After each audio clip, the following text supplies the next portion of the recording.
Hi there. You're listening to Hypercast, an ADHD podcast. I'm Melissa, an ADHD coach and advocate. Hi, I'm Brianna, an ADHD coach and soon-to-be therapist. We are here to explore all things ADHD, from unexpected challenges to unique strengths. Join us as we share insights and strategies that empower you to live your best ADHD life. Ready? Let's dive into today's episode.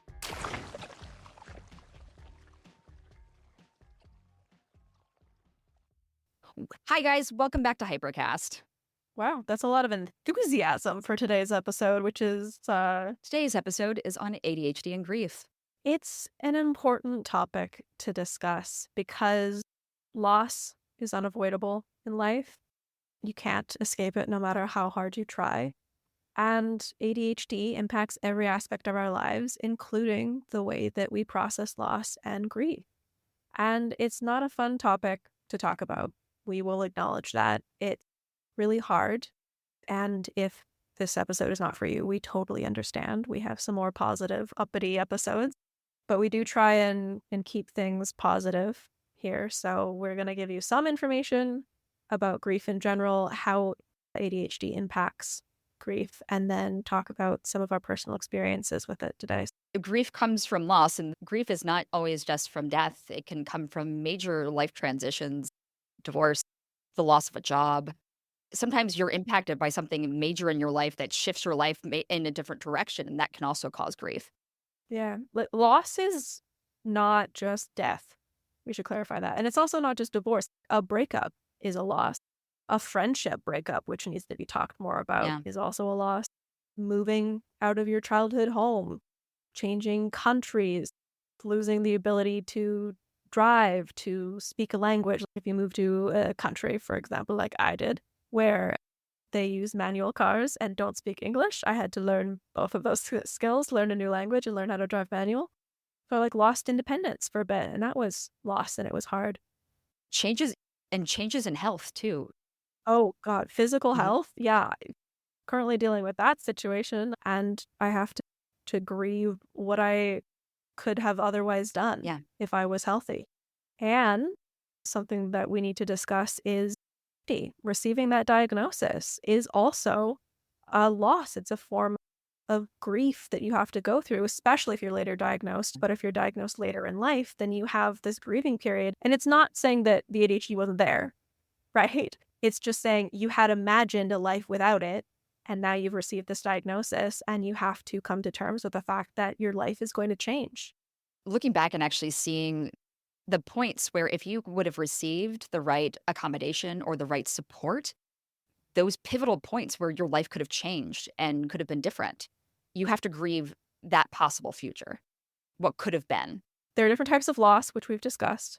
There are also different types of grief, and the way that grief impacts your body can vary.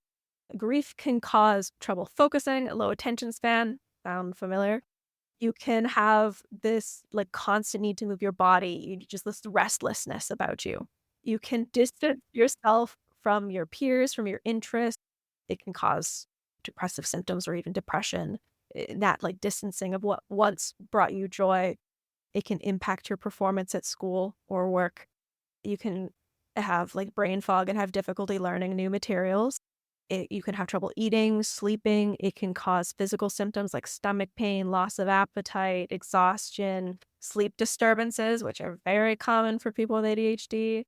And then also impulsivity, because your executive functioning, your decision-making processes are currently being drowned by grief, they're not working correctly. So you can make a lot of impulsive decisions, a lot of things that could get you into trouble. Does any of this sound familiar? It does. Your decision-making process could be a little impaired in this moment, in these moments of grief, because your brain, it has an extra load on it in that moment. Okay. Grief is disabling to everyone. That is a universal thing. There are people who deal with loss better and may have a shorter grieving period, or the relationship to the person might not be what was expected, so that grieving period is shorter or not as important to go through, or because of the toxic relationship, it could be a really long grieving period. Grief is disabling. You can't eat, you can't sleep, you can't think, you can't process, you can't function taking a shower, getting out of bed, just going about the day-to-day tasks of life are so hard when you are grieving. And all of those things that I just listed are the constant daily things of ADHD. So imagine the combination of grief and ADHD. And how do you see the impact that grief and loss can have doubly on a person with ADHD? And here's the piece of why this is so important to talk about. Because there is a certain expectation around grief and mourning and loss where you bring them food, you take care of them for a couple weeks, and then they're expected to get back to work as normal, business as usual, everything's fine.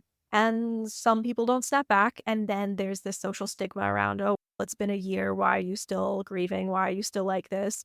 And then there are people who, return to normal work life and they seem to be okay. And then anniversaries hit, or every once in a while it comes up and they have to take a day, or it's normal and it's viewed as normal in society. But with ADHD, it might take a little bit more time. It might be doubly as impactful because you're already dealing with these things. And now there's more of them. And you just completely lose grip on reality. And you have to somehow be okay in 3 weeks. I receive extra time on my exams. You don't think that I'm going to need extra time to process this huge emotional disturbance when I'm already emotionally dysregulated. And that societal expectation and this lack of awareness and knowledge around it, really, because, for example, the 5 stages of grief, both. Okay, so we've all been told, even by our therapist, definitely by TV Yeah, and grief movies, counselors. yes, that there are 5 stages of grief. You want to know what the 5 stages of grief are for? What are they for? If you yourself are dying, Okay, it is please explain that to me. the original theory of the 5 stages of grief is if you have received a terminal diagnosis. So say cancer, for example. You go through those 5 stages of grief, not in order, that you flip-flop through them, and acceptance is the last one because you have to accept that you're dying. If you are the loved one of that person, you never have to accept their death because the relationship, the memories continue after death. And it's not like you have to be like, oh my God, they're still alive. They didn't die. No, they died. It's awful and it's sad and it's horrible, but you never had to accept that your life was going to be over or anything like that. That acceptance piece is really harmful for those who are left behind. Because saying this is the end, that's cutting off the relationship, even though relationship can continue through memories and things they've taught you. Yeah, Exactly. interesting. So that's why the dual process model of grief exists. And it's this fluctuation between the loss, the grief, the thinking about your loved one, the missing your old life, missing them, focusing on the before, and the restoration, which is figuring out how to life with the whole, without this person, without whatever is lost, how to continue creating new life roles, figuring out new traditions, new experiences, new things to do, forming new relationships, adjusting. And you flip-flop between those two processes, and you're supposed to. A neurotypical person will flip-flop a little bit more slowly than a person with ADHD, obviously, because our brains are just faster. That's the way we process things. So we're going to flip-flop really quickly between I'm devastated, their loss, and I have everything figured out. I know how I'm going to move forward. And there are a lot of processes that play into that, like time blindness, object permanence, things like that. So if you can forget people that aren't dead, you can absolutely forget people when they can no longer reach out to you. Yeah. Right? And then you get hit with this memory, something triggered you, and now you're in that loss all over again. You're triggered, you're grieving, and you were fine 3 or 5 or 7 years later, and all of a sudden it hits you again. Right? And it's not as typical for a neurotypical person to be hit that because they have the memories that stay present in their working memory in their brains and they move forward, whereas we fluctuate still. Interesting. Is there a way to combat that? Why would you want to combat it? It's healthy. I don't know if I'm relating it to maybe being re-traumatized by someone passing. let me explain a little bit differently or better, is that the way that you feel the loss and the grief does change. And I'm not sure how to explain that. So it's not like you're completely incapacitated 5 years, 7 years down the road. You're hit with the emotions, which is what I was trying to describe. The emotions hit you fresh. And it's really hard to be emotionally dysregulated when the support systems have been withdrawn because time has passed. Whereas for us, time hasn't passed and we get hit with it, but we're better able, through going through this process of going back and forth, we're better able to find that balance and homeostasis and continue on with that restoration orientation path of, I'm so grateful that this memory came to me. Maybe instead of crying about it, now I'm laughing about it or I'm thinking about it. And I'm just grateful that it's there and I can continue to process and move forward. Right. So it's definitely difficult. It's definitely something that is unique to ADHD, autism, people with memory issues, but it's not unhealthy. It's the way it's supposed to work. That's really interesting. Yeah. I think I've talked too much. Let me ask you some questions about, is there anything that needs to be better explained or anything that has come up for you while I've been explaining this? I think it's hard in these moments. Sorry, I'm processing. I'm stimming. I'm like, let me play with my hair while I process Take this. all the time to process that you need. That's another grief tip. It's that there is no timeline. There's no, I have to be better by this certain point. That is an unreasonable expectation for anyone, but especially someone with ADHD. Something that was coming up is that I've definitely experienced grief on multiple levels, different times in my life, and I've reacted different ways during each of these moments that I've encountered grief. I don't think that's wrong. I don't really know the reason why, and maybe that's just my relationship with somebody or what is needed of me in the moment, or even what my own personal needs are at that time.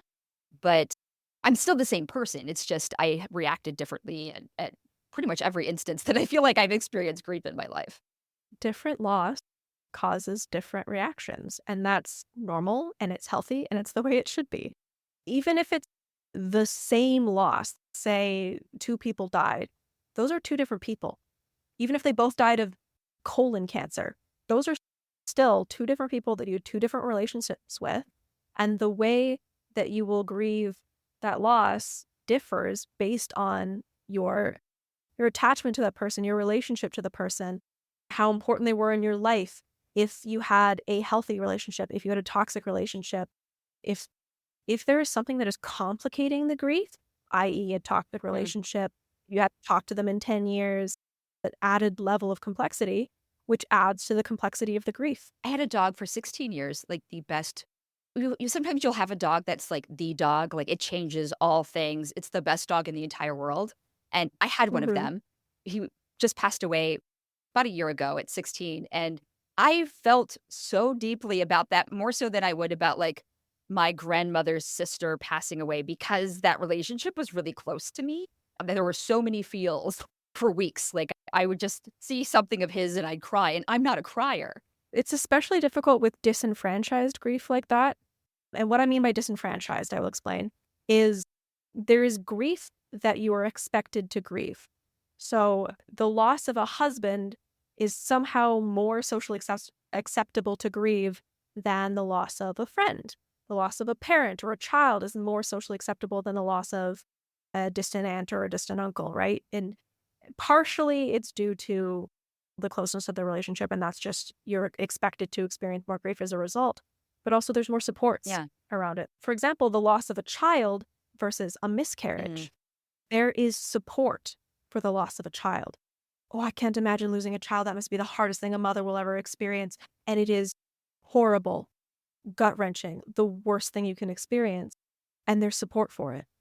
If you have a miscarriage, you're still feeling a lot of those feelings, but maybe there's not as much support, and there's no bereavement time for that. There's no disability for that. There's no social support or people bringing food because it's so private and so personal. Have you seen the movie Inside Out? Absolutely. Okay, it is a fantastic movie. One of the key point takeaways is that you have to experience sadness. You can't shove it in a little box because visually being sad brings support. When Riley, the main character, is sad, her parents hug her. She receives that support that she needs. If you are visually able to be sad, to express sadness, it's socially acceptable. You're allowed to say, hey, I'm sad. They're going to come and support you.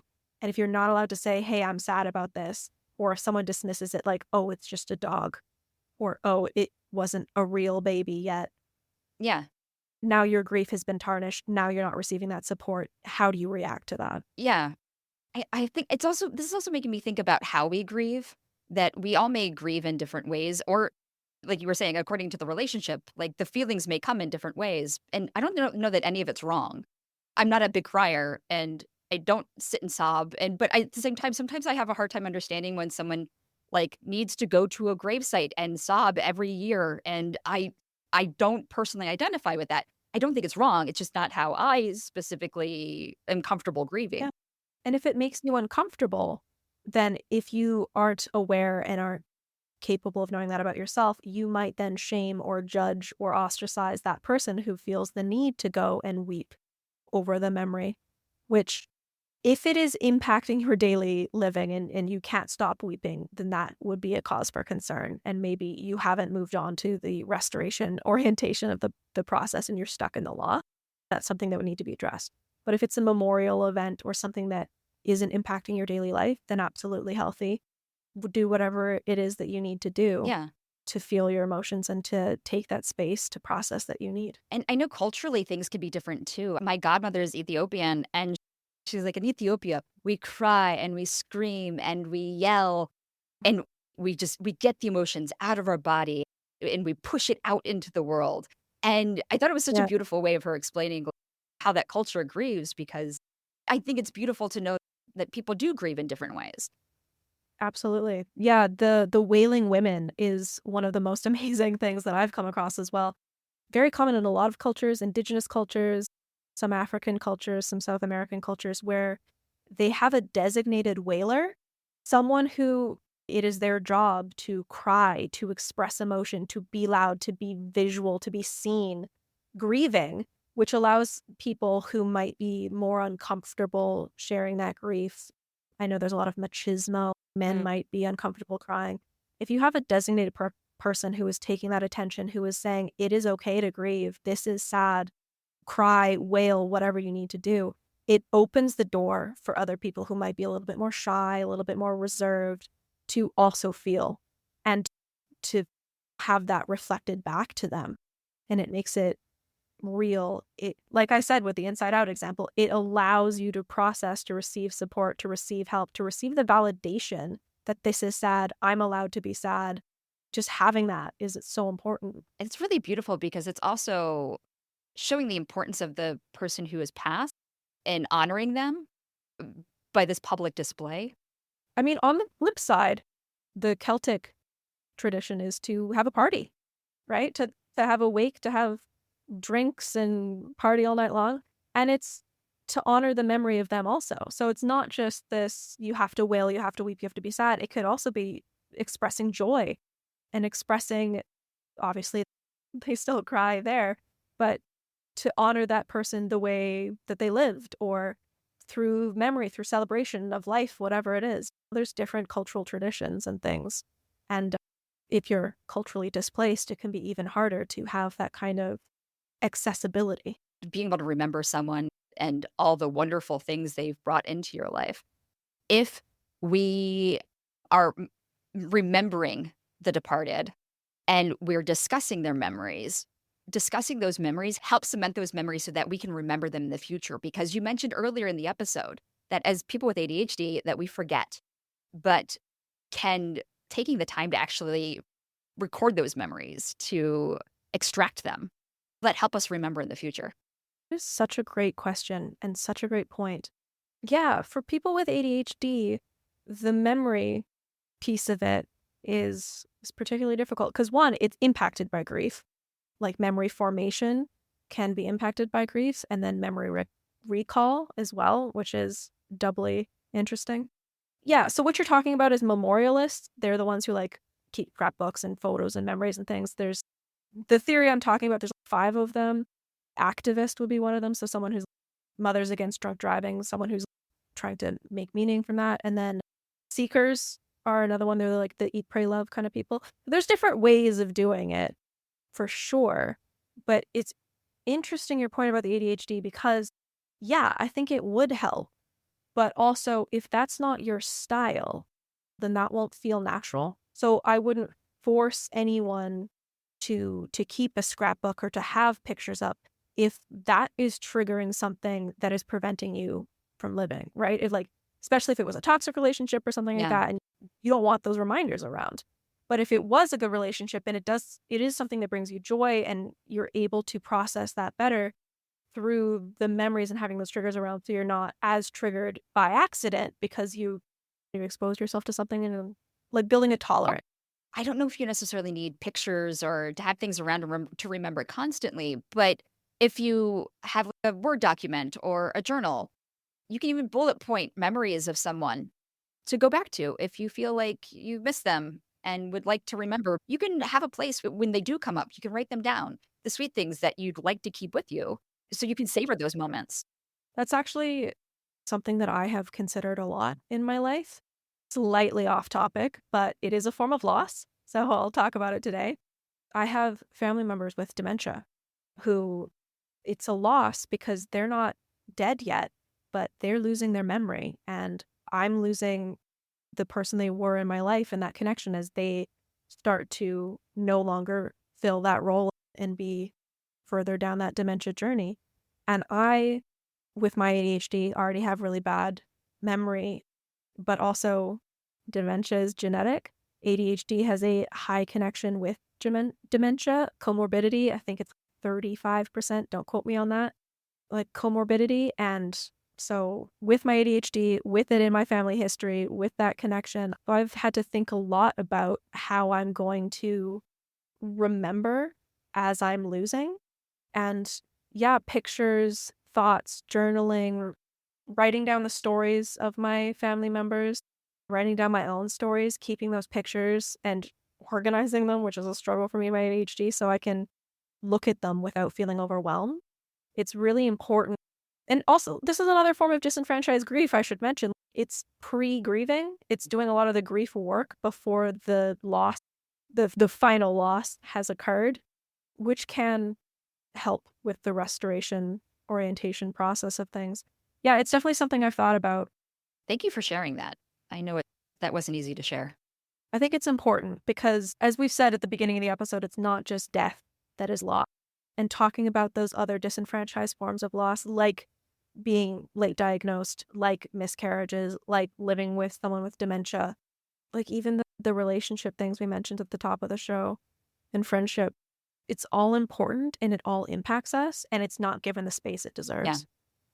This topic isn't Yeah. heavy at all. Very heavy. But here's another reason why it's so important because loss is isolating Mm. and being able to share and talk about this and explain and have some knowledge because it's such a hard topic to talk about that it's not often talked about. Yeah. So how are you supposed to know this information? How are you supposed to know how your ADHD is going to impact you? How are you going to know that it's okay to talk about these like secondary kinds of loss? To explain secondary loss, there's normally a main or primary loss, and then there's a whole bunch of other things that come along with it. If you like lose a person, then you're losing whatever role they played in your life. You're losing that connection. You're losing all of the things and activities that you did with each other. The support. Right? Yeah. Yeah. And if you like move to a new place, you're losing familiarity, you're losing habit and routine, you're losing easy friendships. You might still have those friendships, but they've changed, right? It's really, Big blow to your Mhm. confidence.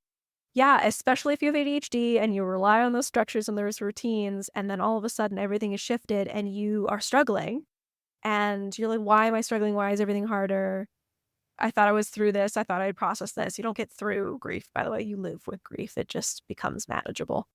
But that's my point of if you don't know, if you don't have these conversations, if you're isolated by your loss, then how are you supposed to get help? How do we get help? How do we get help? I feel like help can come in multiple ways. So help can come through personal relationships, such as friends and family, gathering together and commiserating together. It also can come in a professional form, which you are definitely well acquainted with. Yeah.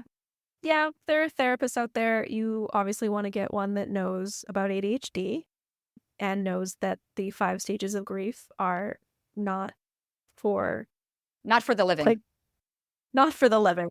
That's a great way of putting it. It's not for the living, it's for the dying. Just someone who can listen and support you, though, because I know not everyone has access to those kind of resources. So if you can't find that or that's not available to you, friends, community groups, even some Facebook groups, just having people who get it is really helpful. Yeah. And then specifically ADHD groups as well, is an understanding that is built in Mhm. with people with having ADHD. There is just, you're going to be supported. Absolutely. Yeah. I don't know how to segue into this, but would you like to share your experience? A big reason why this topic was something we decided to explore right now is because 2 weeks ago, I lost my father in law. He was not an in law to me, he was a father figure to me, and he was also a friend to me. And it was a blow. It's a blow to not just me, but my entire family and actually his entire community. He was an amazing civil servant. He was so adamant about the right to vote. He was appointed as the chair of the election board in his city. His whole life was nothing but serving. I just heard the city council meeting from this last week. The entire council was nearly in tears. It feels like a huge, amazing loss, but I'm also overwhelmed by the amount of love a community can give to a person and also how much impact one person can have. But how has that been helpful to you? Like having, yes, the community support around you, but just that awareness of how many lives he has touched. I think it's important because it's reminding me of how wonderful he was as a person and also what I feel like he's given to me and my husband and other members of our family, like things he's taught us. He's helped shape me as a person. And I feel like I'm taking part of that with me and I've become a better person. And I don't know if I'm answering your question correctly, but I'm realizing that it's not just me. He's impacted all these people. Seeing that community outpouring, it's a confirmation of how amazing this person was. I only wish I can walk in their footsteps. I hope that the lessons I've learned, I can continue on. And maybe I don't know, but I know I'm rambling. That's probably part of this whole grief thing, too. Our brains swirl and it's confusing and it's overwhelming. But I think that's part of why I was asking about memorializing. My mother-in-law wants to have a celebration of life. We asked who wants to come and share their memories. I'm hoping that hearing other people's memories will help me remember myself, and maybe I can take a moment to write those things down of how we shared moments together and how they impacted me and how I think I'm a better person because of it. I know I'm rambling. Anyway, do you have questions? First of all, thank you for sharing. And he sounds like an amazing person. And I don't think that it's woo to want to follow in his footsteps because he sounds like he was really important in your life, really important in your husband's life, and really important to the community. And that's something we should all aspire to do, to touch Yeah. the lives of the people around us. That's, I think, one of the things that helped me cope with loss as well is seeing the people who cared and having that be available, and it just makes it feel less meaningless. That makes a lot of sense. One thing I think I wanted to mention is that I feel like I have reacted differently in times of loss. And in this moment, I'm rising to the occasion to help be a person of strength in this moment. And I don't know if that's part of my own grief process, but I think my ADHD actually maybe even helping me. That is the ADHD connection right there. ADHD people, ADHD brains are amazing in a crisis. Because this has happened so recently, you, while the neurotypicals in your life have been dealing with the emotions of this, have had the ability to see the bigger picture, to set the emotions aside for now, which is something you're going to have to deal with later, unfortunately, which is that delayed processing, which is why it takes ADHD people longer to grieve. And you're able to switch directly into that restoration orientation, manage things for the people in your life. You are providing structure and strength and a safe place for people. They're going through their emotions, and then it's going to switch. And you're going to need to go through your emotions, and they're going to be able to support you and be the strength and the structure.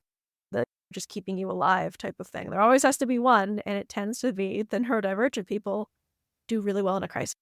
But isn't that actually really beautiful? Because we all have needs and someone needs to pick up right now. And if my brain is great in a crisis and an emergency and I can help, then maybe it's a handoff. It's like a relay race. I don't know, but it's a handoff. And when I need support, when they're ready, they'll be able to support me. That's that actually is a really wonderful, healthy form of relationship and helping each other through grief and loss. Absolutely. And this is why the community aspect you were talking about is so important, of having people around you who can support you when you need it and you can support them when they need it. Yeah. You mentioned at the top of the show that the brain reacts in funny ways. You have memory problems, you have executive functioning problems. And my husband went to the grocery store and he was like, I was lost. I forgot things. I was confused. And I realized that this is something you deal with all the time. I am so sorry. It was the first time he's ever had to deal with his executive functioning, just not functioning. Yeah. It's a great way to build empathy, number one, but also what an amazing realization that your husband had is, oh, like you deal with this all the time. And thank you so much for stepping up in this moment because I finally understand what you're going through, but also I'm dealing with it and the loss right now. And I need help. I don't know how to navigate this. I haven't been doing this my whole life like you have. So you can step up. And I mentioned earlier as well, loss is isolating. And you have that community around you. So you're not being isolated by your loss, that you're able to support, to have that support, to be that support. If we feel like we're isolated in a time of grief, how do we reach out? Great question. It's hard. It's really hard because if you are in that restoration process, you're not going to think that you need it. If there's no awareness, no understanding, no conversation about this, if you don't know that this is happening in that restoration thing, you're like, oh, I'm fine. I'm fine. I don't need help. I'm good. And then it hits you. And now you're not fine and you don't know how to reach out and you can't because you're dealing with executive functioning and processing and physical symptoms. You just can't. You cannot function as a person. And you were fine during that time period, that window of support where people are bringing food or whatever the cultural tradition is. A couple of weeks later, when that support has gone, now you need help. How do you get it? How do you access it? What do you do? And if you don't know and you don't prepare for that, it's really hard. And I don't know if I have a bunch of solutions. I was in a position where I was completely just overwhelmed later with the emotions, and I couldn't get out of it. I couldn't get past it. And when I wasn't telling anyone, I was further isolating myself. Because the social expectation was that you would be fine. You had already demonstrated that you were fine. The social support had gone away. And now when you needed it, it wasn't there. And you couldn't ask. You didn't feel safe to ask because there was no one offering. And it took me reaching out and actually just saying it. I'm having trouble. I'm struggling. And it actually took a lot for me to say that because, yeah, I was expected to be done with that already.